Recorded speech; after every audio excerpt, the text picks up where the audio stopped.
Sir, Bangladesh കത്തുകയാണ്. ബംഗ്ലാദേശിൽ Trump അധികാരത്തിൽ വന്നിട്ട് പോലും യാതൊരുവിധ മാറ്റങ്ങളും ഇല്ല എന്നാണ് നമുക്ക് അറിയാനായിട്ട് സാധിക്കുന്നത്. ബംഗ്ലാദേശിൽ മതമൗലിക സർക്കാർ അധികാരത്തിലേറിയ ശേഷം ഇപ്പോൾ കണക്കുകൾ പുറത്തു വന്നിട്ടുണ്ട്. 2010 ആക്രമണങ്ങളാണ് ഇപ്പോൾ ബംഗ്ലാദേശിൽ നടന്നിരിക്കുന്നത്. Bangladesh Hindu Buddhist Christian unity council acting general secretary Manindra Kumar നാഥാണ് ഇത് പറഞ്ഞിരിക്കുന്നത്. 1705 കുടുംബങ്ങൾ, ന്യൂനപക്ഷ കുടുംബങ്ങൾ ഈ അതിക്രമത്തിനിരയായി. മതം മാറ്റം, മറിച്ച് നാട് വിട്ടുപോകൽ, ഇമിഗ്രേഷൻ, അതൊക്കെ ഉണ്ട് അതിനകത്ത്. ചിന്മയ ഹരികൃഷ്ണദാസ് എന്ന് പറയുന്ന ഇസ്കോണിൻ്റെ ആത്മീയ ആചാര്യനെ അവിടെ അറസ്റ്റ് ചെയ്തിട്ടുണ്ട്. ലോകം തന്നെ ഞെട്ടിപ്പോയൊരു സംഭവമാണ്. കാരണം ഇസ്കോൺ എവിടെയൊക്കെ വലിയ രീതിയിലുള്ള അവരുടെ ഫേംസ് പ്രവർത്തിക്കുന്നുണ്ട് എന്ന് നമുക്കറിയാം. പിന്നെ പോരാത്തതിന് ഈ വായിൽ കോലിട്ട് കുത്തിയാലും കടിക്കാത്ത ടീമാണ് ഈ ഇസ്കോൺ എന്ന് പറയുന്നത്. അറസ്റ്റ് ചെയ്ത് മാത്രമല്ല, അയാളെ ജയിലിൽ അടച്ചു. ബംഗ്ലാദേശിലെ ധാക്ക കോടതി അയാൾക്ക് ജാമ്യവും നിഷേധിച്ചിരിക്കുകയാണ് എന്ന റിപ്പോർട്ടുകൾ പുറത്തു വരുന്നു. ഇന്ത്യ ഇതിനെ ശക്തമായിട്ട് അപലപിച്ചിട്ടുണ്ട്. എന്താണ് ബംഗ്ലാദേശിൽ നടക്കുന്നത്? ബംഗ്ലാദേശ് അടങ്ങാനായിട്ട് യാതൊരുവിധ സാധ്യതയും കാണുന്നില്ലേ? അങ്ങനെ ഇതൊരു ഓൾ ഔട്ട് വാറിന് ഇന്ത്യ തയ്യാറാവേണ്ട സമയമാണ്. കാരണം എന്ന് വെച്ചാൽ ഈ ചുറ്റുപാടുമുള്ള ഈ രാജ്യങ്ങളിൽ ഇന്ത്യക്കാർ, എസ്പെഷ്യലി ഹിന്ദുക്കൾ പീഡിപ്പിക്കപ്പെടുന്നുണ്ട്. ഹിന്ദുക്കൾ പീഡിപ്പിക്കപ്പെടുമ്പോൾ അതിൽ ഇടപെടാൻ ഇന്ത്യ മാത്രമേ ഉള്ളൂ. ജൂതന്മാർ പീഡിപ്പിക്കപ്പെട്ട ഇസ്രായേൽ ഇടപെട്ടു, ക്രിസ്ത്യാനികളെ പീഡിപ്പിക്കപ്പെട്ട അമേരിക്ക ഇടപെട്ടു, മുസ്ലിങ്ങളെ പീഡിപ്പിക്കപ്പെട്ട സെക്കുലറിസ്റ്റുകൾ ഇടപെടും. പക്ഷേ ഹിന്ദുക്കൾ പീഡിപ്പിക്കപ്പെട്ടാൽ ഇടപെടാൻ RSS ഉള്ളതുകൊണ്ട് സെക്കുലറിസ്റ്റുകൾക്ക് പേടിയാണ്. സംഘിച്ചാപ്പ് ചില ആൻറ്റിമാൻ ഉണ്ടല്ലോ അവിടെ എഴുതുന്നത്, സംഘിച്ചാപ്പ് അടിക്കുന്നു, സംഘിച്ചാപ്പ് അടിച്ചു കൊടുക്കുന്നു. അങ്ങനെയുള്ള ആളുകൾ പൊതുവെ പേടിയില്ല. നമ്മളെപ്പോലെ ചില ആളുകൾ തന്നെ പറയാറുള്ളൂ. പിന്നെ മുസ്ലിംസ് പീഡിപ്പിക്കപ്പെട്ട ഹിന്ദുക്കൾ നമ്മൾ മനുഷ്യന്മാരല്ലേ പീഡിപ്പിക്കപ്പെടും. അപ്പോൾ ആ നിലപാടെടുക്കാൻ ബുദ്ധിമുട്ടാണ്. പക്ഷേ അപ്പോൾ ഇങ്ങനെ ഇന്ത്യ അതിൽ ഇടപെട്ട് കഴിയുമ്പോൾ സ്വാഭാവികമായിട്ട് അമേരിക്ക ഉൾപ്പെടെയുള്ള ട്രംപിനെ മാറ്റി നിർത്താം. ഈ പറയുന്നല്ലോ വെസ്റ്റേൺ കൺട്രീസ് ഇന്ത്യനെ ഡീസ്റ്റെബിലൈസ് ചെയ്യാൻ ശ്രമിക്കും. ഇന്ത്യനെ ഡീസ്റ്റെബിലൈസ് ചെയ്യാതിരിക്കണമെങ്കിൽ എന്ത് ചെയ്യണം? ഇന്ത്യയിലെ ഏറ്റവും ചുരുങ്ങിയ ഹിന്ദുക്കൾക്കിടയിലെങ്കിലും ഐക്യം ഉണ്ടാവും. അങ്ങനെ ഒരു ഐക്യം ഉണ്ടാക്കി ഹിന്ദുക്കളെ ഒരുമിച്ച് നിർത്തി അങ്ങനെ ഒരു ഐക്യം അവിടെ ഇപ്പോൾ സ്വാഭാവികമായിട്ട് മുസ്ലിംസും സ്വാഭാവികം അതൊരു കോപ്റ്റ് ചെയ്യും. കാരണം ഹിന്ദുക്കളുടെ ഇടയിലുള്ള ഈ വിടവുകൾക്കെതിരാണ് മുസ്ലിം മതമൗലികവാദികൾ വർഗീയവാദികളും കളിക്കുന്നത്. അങ്ങനെ ഇന്ത്യനെ സ്റ്റേബിളാക്കി മാത്രമേ നമുക്ക് ചെയ്യാൻ പറ്റൂ. അല്ലെ ഇന്ത്യനെ അവർ കുട്ടിച്ചോദിക്കളയും. അതുകൊണ്ടാണ് മോഡി ഇടപെടുന്നതിന് ഒരു ലിമിറ്റുള്ളൂ. അപ്പോൾ മോഡി മാത്രമല്ല, നെഹ്റുവിനൊക്കെ ഇങ്ങനെയുള്ള പല വിഷയങ്ങൾ ഇടപെടണമെന്നുണ്ട്. ഇടപെട്ടാൽ പ്രശ്നം ഇന്ത്യ ചിഹ്നഭിന്നമായി പോകും. അതിനുള്ള പവർ അവർക്കുണ്ട്. നീ വിചാരിക്കുന്നുണ്ട് ഈ സോഷ്യൽ മീഡിയ എന്നൊക്കെ പറഞ്ഞാൽ നമുക്ക് ഭയങ്കര ലിബറേഷൻ ഒന്നുമല്ല. നമ്മളെ കൃത്യമായി കൺട്രോൾ ചെയ്യണം. ഇതുപയോഗിച്ച് ആളുകളെ ഇൻസൈറ്റ് ചെയ്യാൻ പറ്റും. അപ്പോൾ അതുകൊണ്ട് ഇതൊരു ഡിഫിക്കൽട്ട് സമയമാണ് ഇന്ത്യയെ സംബന്ധിച്ചിടത്തോളം. കാരണം നമുക്കത് നോക്കി നിൽക്കാനും പറ്റില്ല. എസ്പെഷ്യലി BJP RSS ഭരിക്കുമ്പോൾ അവർക്കത് നോക്കി നിൽക്കാനും പറ്റില്ല. എന്നാൽ ഇടപെടുന്നതിന് വലിയ ലിമിറ്റേഷൻസ് ഉണ്ട്. രണ്ടാമത്തെ കാര്യം, അമേരിക്കയെ സംബന്ധിച്ചിടത്തോളം അമേരിക്ക ഇപ്പം ട്രംപ് വന്നു എന്ന് നോക്കണ്ട. അവർക്കൊരു അജണ്ടയുണ്ട്. ആ അജണ്ട ഒരു ജിയോ സ്ട്രാറ്റജിക്കൽ അജണ്ടയാണ്. അത് നമ്മൾ പലതവണ ഡിസ്കസ് ചെയ്തതാണ്. അത് ആ ഒരു തന്ത്രപ്രധാനമായ ഏരിയയിൽ ട്രൈ ജംഗ്ഷൻ എന്ന് പറയും. ബംഗ്ലാദേശ്, ഇന്ത്യ, ചൈന, തൊട്ടടുത്ത് ഭൂട്ടാനുണ്ട്, മറ്റേതുണ്ട്, ബർമയുണ്ട്. ഈ ഏരിയയിൽ അവർക്ക് എന്ത് ചെയ്യണം? ഒരു രാജ്യം സ്ഥാപിക്കണം, ഒരു അമേരിക്കൻ രാജ്യം സ്ഥാപിക്കണം. ഞാൻ മതത്തിൻ്റെ പേര്, ആ മതത്തിൻ്റെ ഇതിൽ വലിയ പങ്കൊന്നുമില്ല. ഇത് അമേരിക്കൻ സാമ്രാജ്യത്വമാണ്. അവർക്ക് ഒരു രാജ്യം സ്ഥാപിക്കണം ആ പ്രദേശത്ത്. ആ അജണ്ടയ്ക്ക് നിന്നു കൊടുക്കാത്തതുകൊണ്ടാണ് ഹസീനനെ പുറത്താക്കിയത്. ഈ ഹസീന ട്രംപ് അധികാരത്തിലേറിയപ്പോൾ അദ്ദേഹത്തിന് ഒരു കത്ത് അയച്ചിരുന്നല്ലോ. ആ കത്തിൽ ഹസീന പറയുന്നത് ബംഗ്ലാദേശും അമേരിക്കയും തമ്മിലുള്ള ബന്ധം കൂടുതൽ ഊർജ്ജസ്വലമാക്കാനായിട്ട് നമ്മൾ ശ്രമിക്കണം എന്ന് പറഞ്ഞ് പ്രധാനമന്ത്രി ഷെയ്ഖ് ഹസീന എന്നാണ് അതിൻ്റെ താഴെ ഹസീനെ തന്നെ അഭിസംബോധന ചെയ്ത് വെച്ചിരുന്നത്. പോരാത്തതിന് അതേസമയം ഇന്റർനാഷണൽ ക്രിമിനൽ കോർട്ടിൽ യൂനിസിനെതിരെ ഒരു കേസും വന്നിരുന്നു. അത് അവാമി ലീഗ് കൊടുത്തതാണ്. അവാമി ലീഗ് അതിനകത്ത് അവിടെ ന്യൂനപക്ഷങ്ങൾ പീഡിപ്പിക്കപ്പെടുന്നു, വലിയ രീതിയിൽ ആക്രമിക്കപ്പെടുന്നു എന്നുള്ളതാണ്. അപ്പോൾ യൂനിസ് പ്രതിരോധത്തിലായി എന്നാണ് ആ സമയത്ത് പല ആൾക്കാരും വിചാരിച്ചിരുന്നത്. കാരണം ഇത് ഇന്ത്യൻ പ്രധാനമന്ത്രി നരേന്ദ്രമോദിയും ട്രംപും തമ്മിലുള്ള ഒരു കോംബോയുടെ ഒരു ഫലമാണ്. കാരണം ഇനി അവിടെ ന്യൂനപക്ഷങ്ങൾ പീഡിപ്പിക്കപ്പെടില്ല എന്ന് നമ്മൾ വിചാരിച്ചു. പോരാത്തതിന് നമുക്കറിയാം 2014 ട്രംപ് അധികാരത്തിലേറിയപ്പോൾ ട്രംപിനെ ഏറ്റവും കൂടുതൽ വിമർശിച്ചത് യൂനിസാണ്. യൂനിസ് ആ സമയത്ത് നോബൽ സമ്മാനം വാങ്ങിച്ച് വലിയ ധീരനായിട്ട് നിൽക്കുകയായിരുന്നു. ആ സമയത്ത് യൂനിസ് പറഞ്ഞത് അമേരിക്കയുടെ ഗ്രഹണം തുടങ്ങി എന്നാണ് പറഞ്ഞത്. ട്രംപ് അന്ന് മുതലേ ഇയാൾ അടിക്കാൻ ഒരു വടിയായിട്ട് കാത്തിരിക്കുകയാണെന്ന് നമുക്ക് എല്ലാവർക്കും അറിയാം. അപ്പോൾ കാലത്തിൻ്റെ കാവ്യനീതി എന്നോണം അയാൾ ബംഗ്ലാദേശിൻ്റെ മുഖ്യ ഉപദേഷ്ടാവിനായി വരുന്നു, ട്രംപ് അപ്പുറത്ത് വരുന്നു. എന്നിട്ട് പോലും ട്രംപ് ഒരു നടപടിയും എടുക്കുന്നില്ല എന്നുള്ളത് കുറച്ച് ചിന്തിക്കേണ്ട ഒരു കാര്യമില്ല. മരണത്തെ ആർക്കാനും ഭയമില്ലാത്തത്. ട്രംപ് അധികം കളിച്ചാൽ ട്രംപിനെ അവർ കൊന്നു കളയും. സീരിയസ്ലി അമേരിക്കനെ വധിക്കുന്ന നമ്മുടെ മിലിറ്ററി ഇൻഡസ്ട്രിയെ കെന്നഡിനെ വധിക്കാൻ പറ്റി. പിന്നെ ട്രംപ് കെന്നഡി അമേരിക്ക ഭയങ്കര പോപ്പുലർ, മോഡിനെ പോലെ ഭയങ്കര പോപ്പുലർ ആയിട്ടാണ്. ട്രംപ് അത്ര വേറെ രീതിയിൽ പോപ്പുലർ, അത് പോസിറ്റീവ്ലി പോപ്പുലർ ആയിരുന്നു. അയാളെ വധിക്കാൻ പറ്റുമെങ്കിൽ എന്നിട്ട് അറിയാലോ അതാരാ ഒന്നും ഇപ്പോഴും അറിയില്ല. ഒന്നേന്ന് പറഞ്ഞാൽ അന്ന് തന്നെ പോലീസ് വെടിവെച്ച് വന്നു. ഭയങ്കര ബുദ്ധിയുള്ള പോലീസാണ്. അപ്പോൾ ഇത് അമേരിക്കയിലെ ഇൻഡസ്ട്രിയൽ മിലിറ്ററി കോംപ്ലക്സ് അതാണ് രാജ്യത്തെ മുന്നോട്ട് കൊണ്ടുവന്നത്. അവർ ട്രംപിനെ ഇപ്പോൾ അംഗീകരിച്ചതെന്ന് വെച്ചാൽ ഇത്തവണ ട്രംപിന് അനുകൂലമായിട്ടാണ് തരംഗമെന്ന് മനസ്സിലായി. അത് അട്ടിമറിക്കാൻ ശ്രമിച്ചാൽ ജനം എതിരാവും. പിന്നെ അമേരിക്കൻ ഡെമോക്രസി ഇവർ എക്സ്പോസ്ഡ് ആവും. അത് മേടിച്ചിട്ടാണ് അപ്പം അമേരിക്കയുടെ അജണ്ട വെച്ചാൽ അവരുടെ അജണ്ടയാണ്.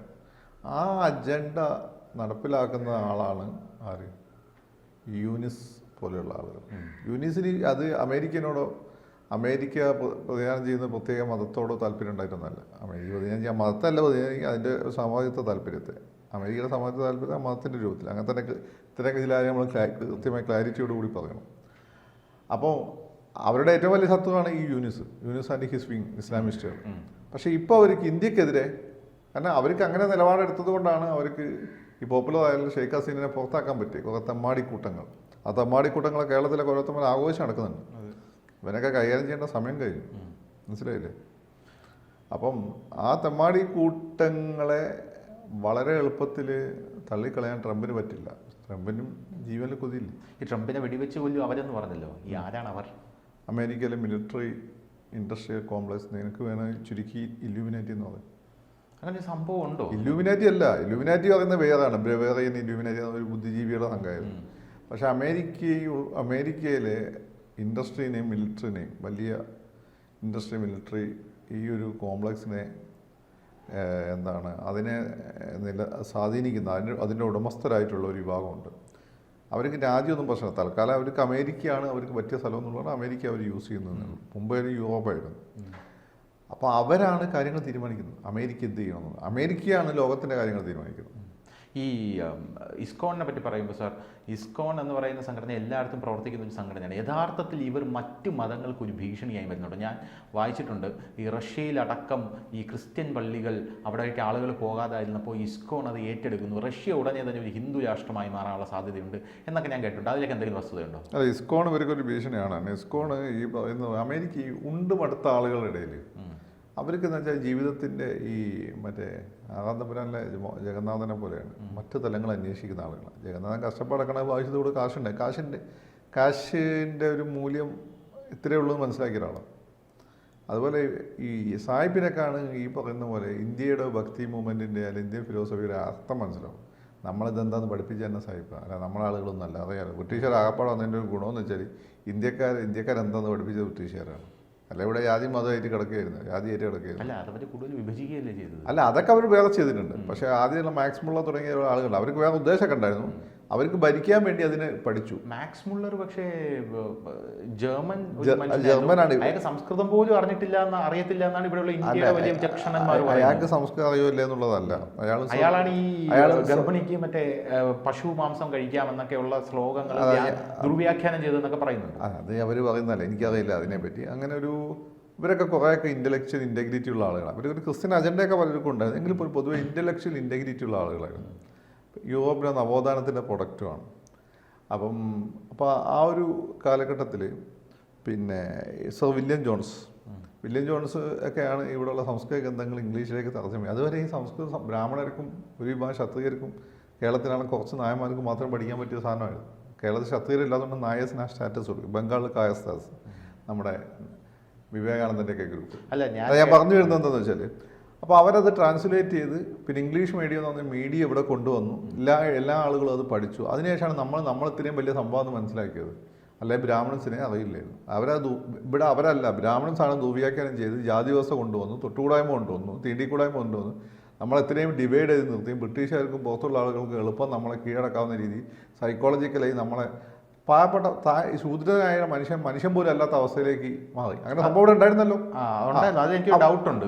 ആ ഡൗട്ട് എന്ന് പറഞ്ഞാൽ ഈ ഞാൻ കേട്ടുള്ള തമ്മിൽ ഭേദം തൊമ്മൻ എന്ന് പറഞ്ഞ പോലെ ഈ മുഗൾസ് ഉണ്ടല്ലോ, മുഗൾസ് ആണ് ഏറെക്കുറെ ഈ നമ്മുടെ ഈ ഗ്രന്ഥങ്ങളൊക്കെ ക്രോഡീകരിച്ച് ഈ അക്ബറിന്റെ കാലത്തൊക്കെ ചെയ്തിട്ടുള്ളത് എന്ന് ഞാൻ കേട്ടിട്ടുണ്ട്. രണ്ടാമത്തെ ഒരു കാര്യം എന്ന് പറഞ്ഞാൽ ഈ മുഗൾസും ബ്രിട്ടീഷുകാരും വരുന്നതിന് മുമ്പേ തന്നെയും നമ്മുടെ ഭാരതത്തിലുള്ള ആൾക്കാർ ഇങ്ങനെ വിഘടിച്ചാണോ കഴിഞ്ഞിരുന്നത്? ആണ്. അതിലൊന്നും ഒരു സംശയമില്ല. നീ ആ മനുസ്മൃതി അപ്പം മനുസ്മൃതി ഇവന്മാർ കൃത്യമായിട്ടുണ്ടാക്കി അങ്ങനെ പറയാൻ തുടങ്ങിയാൽ നിങ്ങൾക്ക് ഒന്നിനും ഒരു ലിമിറ്റ് ഉണ്ടാവില്ല. ഇത് ഈ പറയുന്നതിൻ്റെ മാതിരി എന്താണ് ഭൂമി വരണ്ടാന്ന് ഒരാൾ പറഞ്ഞുകൊണ്ടിരുന്നാൽ നമുക്ക് എന്ത് ചെയ്യാൻ പറ്റും? മനുസ്മൃതി ഇപ്പം ലഭ്യമായ മനുസ്മൃതി ഞാൻ വായിച്ചതാണ്. എൻ്റെ ഉണ്ട്, അതിൻ്റെ ഒരു അധ്യായത്തിൽ വളരെ കൃത്യമായിട്ട് ജാതിയെ പറ്റി പറയുന്നുണ്ട്. കൃത്യമായി ജാതിയെ പറ്റി പറയുന്നുണ്ട്. മനുസ്മൃതി ബാക്കി ഒരുപാട് നല്ല കാര്യങ്ങളുണ്ട്. ധനുഷിൽ ഒരുപാട് നല്ല കാര്യങ്ങളുണ്ടാവും. പക്ഷെ നിരന്തരം ധനുഷ് കൂട്ടിച്ചേർക്കപ്പെട്ടതാണെന്നാണ് അല്ലെ, അത് നമ്മുടെ ആളുകൾ പറയുന്നത്. അത് മുസ്ലിംസിനെന്താ വിമർശിച്ചു അവർ പറയും ഇതൊക്കെ കൂട്ടിച്ചേർത്ത് നമ്മളിതിലുള്ളതല്ല എന്ന് പറയും. അതല്ല ദുർവ്യാഖ്യാനം ചെയ്താൽ. പക്ഷെ അത് നിങ്ങൾ സമ്മതിക്കുന്നുണ്ടോ? അല്ല, മുസ്ലിംസ് സമ്മതിക്കുന്നുണ്ട്. കാരണം ഖുറാനിൽ ഒരു ഭാഗമെങ്കിലും കൂട്ടിച്ചേർത്തെന്ന് പറഞ്ഞു കഴിഞ്ഞാൽ അതൊരു അങ്ങനല്ല. അത് പ്യൂർലി അല്ല, മുസ്ലിം അള്ളാഹുവിന്റെ കയ്യിൽ നിന്ന് പറക്കപ്പെട്ടതാണ്. അങ്ങനല്ല. അതിന്റെ കാര്യം എന്ന് വെച്ചാൽ ഹദീസുകളിൽ പലതും പിന്നെ കൂട്ടിച്ചേർത്താണ്. ഖുറാനിൽ കൂട്ടിച്ചേർത്തതല്ല, ദുർവ്യാഖ്യാനം എന്നാണ് ഇവർ പറയാം. അപ്പോൾ തിരിച്ചെനിക്ക് ചോദിക്കാൻ അത് മറ്റുള്ളവർ അംഗീകരിക്കുന്നുണ്ടോ? ഇല്ലല്ലോ. അപ്പം നമ്മൾ ഇതിൻ്റെ ഇടയിൽ എന്താണ് നോക്കേണ്ടത്? കുറച്ചൊരു ന്യൂട്രൽ ആയിട്ടുള്ള വോയിസ് എന്താണെന്ന് നോക്കണം. ആ ന്യൂട്രലൈസിൻ്റെ വോയിസ് അംഗീകരിക്കുന്നുണ്ട്. രണ്ട്, നമ്മളാരാന്ന് പഠിപ്പിക്കുന്നത് അവർക്ക് പ്രധാനപ്പെട്ട ഒരു പങ്കുണ്ട് സായിപ്പന്മാർക്ക്. അത് അവരുടെ ആവശ്യത്തിന് വേണ്ടി നമ്മളെ മനസ്സിലാക്കാൻ വേണ്ടി, എന്നിട്ട് നമ്മളെ ഭരിക്കാൻ വേണ്ടിയിട്ട് അവന്മാർ ചെയ്ത പണിയാണ്. പക്ഷെ അതുകൊണ്ട് നമുക്ക് ഗുണം കിട്ടിയിട്ടുണ്ട്. അതുകൊണ്ടാണ് ധനുഷിനും എനിക്കുമൊക്കെ എന്താണ് ഇന്ത്യ കളിച്ചതെന്നും എന്താണ് ഋഗ്വേദമെന്നും എന്താണ് ഉപനിഷത്തെന്നും മനസ്സിലായത്. അതൊരു പ്രധാനപ്പെട്ട ഘടകമാണ്. അപ്പം ഞാൻ പറഞ്ഞു വന്ന് നമ്മൾ പോയാൽ എന്താണെന്ന് വെച്ചാൽ, ഇന്ത്യൻ ആ ഉപനിഷത്തും കാര്യങ്ങളൊക്കെ നമ്മളെ ആളുകൾക്ക് മനസ്സിലാക്കാനുള്ള ഒരു സാമ്പത്തിക സ്ഥിതിയില്ല. പട്ടിണി കിടക്കുന്നവന് മുന്നിൽ ഇതൊന്നും വെച്ചിട്ട് കാര്യമൊന്നും വിവേകാനന്ദം പറഞ്ഞിട്ടുണ്ട്. സായിപ്പിന് അത് മനസ്സിലാവും. അതുകൊണ്ട് അവിടെയൊക്കെ സായിപ്പന്മാർ ഇന്ത്യൻ ആത്മീയതയ്ക്ക് വലിയ താല്പര്യം കാണിക്കുന്നുണ്ട്. അതിന് ഇസ്കോൺ ഒരു കണ്ടക്ടറാണ്. അപ്പോൾ അതുകൊണ്ട് ഇസ്കോൺ ഇവരെ ഇവിടെ പലരുടെയും കണ്ണിലെ കരടാണ്. ഇപ്പം ബംഗ്ലാദേശിൽ ഇസ്കോൺ അങ്ങനെ വലിയ സാധ്യതയാണ്, ദാരിദ്ര്യം പിടിച്ച ഒരു രാജ്യമാണ്. പക്ഷേ ഇവരുടെ കണ്ണിലെ കരടാണ്. അപ്പോൾ ഇസ്കോണെ ടാർഗറ്റ് ചെയ്യുക സ്വാഭാവികമാണ്. കാരണം ലോകത്ത് കുറച്ചൊക്കെ ആളുകൾ ഒരു സമാധാനത്തോടു കൂടി ജീവിക്കണം, എന്നാൽ മതം വേണ്ട, ആത്മീയത വേണം, ആത്മീയത മതി എന്ന് പറയുമ്പോൾ അവർ സ്വാഭാവികമായിട്ട് ഇന്ന് പഴയ ആ ട്രഡീഷനിൽ ബാക്കിയുള്ള ഒരേ ഒരു ട്രഡീഷൻ ഇന്ത്യനാണ്, ഹിന്ദുവാണ്. അതിലേക്ക് തിരിയാൻ സാധ്യതയുണ്ട്. അത് വെറുതെ തിരിയില്ല, അതിൻ്റെ കണ്ടക്ടർ വേണം. അത് ഇസ്കോൺ അത് വളരെ കൃത്യമായി ചെയ്യുന്നുണ്ട്. അതാണ് ഇസ്കോണിനെതിരെ അവർ തിരിയുന്നത്. So it is a very difficult situation in Bangladesh. കൂടുതൽ വാർത്തകളും വിശേഷങ്ങളും നിങ്ങളിലേക്ക് എത്താൻ ABC മലയാളം സബ്സ്ക്രൈബ് ചെയ്യുക, ബെൽ ബട്ടണും അമർത്തുക.